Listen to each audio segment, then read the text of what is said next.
Welcome po sa BIMS App How to Tutorial 34. Sa video na ito pag-aaralan natin kung paano basahin at intindihin ang Inventory Summary at Periodic Summary under the Inventory Management module ng BIMS App. Ang Inventory Summary ang mabilis na overview ng current stock position ng selected inventory item. Makikita natin dito ang tatlong pangunahing values. Balance, Qty Purchased at Qty Issued. Ang Qty Purchased ay total valid quantity na na-acquire or naidagdag sa inventory. Ang Qty Issued naman ay total valid quantity na nailabas or na-distribute mula sa inventory.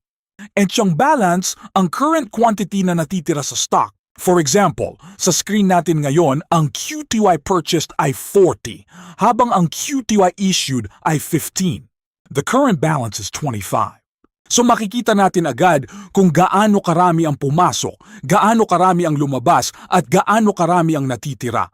Hindi manually ini-edit ang balance na ito. The system derives inventory quantities from the recorded inventory transactions and applicable reconciliation adjustments. Sa ilalim ng Inventory Summary, makikita naman natin ang Periodic Summary. Dito ipinapakita ang Qty Purchased, Qty Issued, at Qty Balance according to period.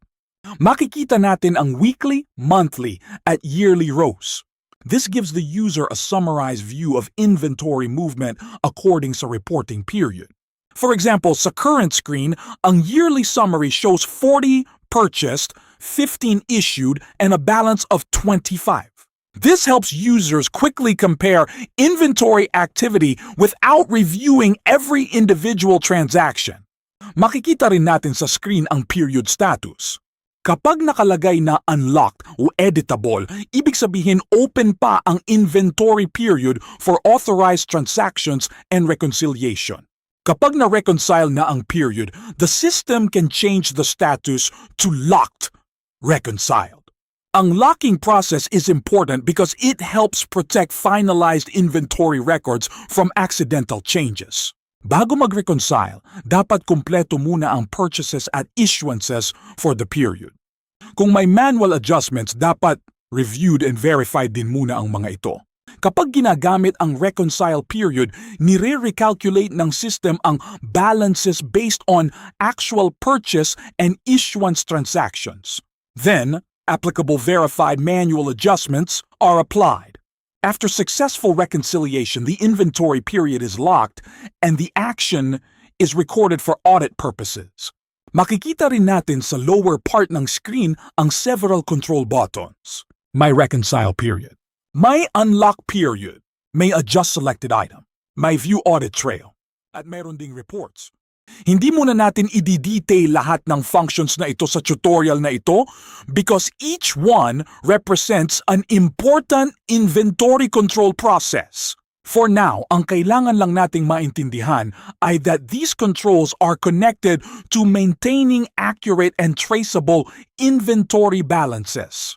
Ang adjust selected item, for example, is used kapag may verified discrepancy between the system balance and actual physical count.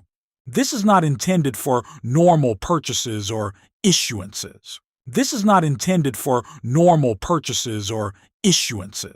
Ang manual adjustment is only for correcting a verified discrepancy.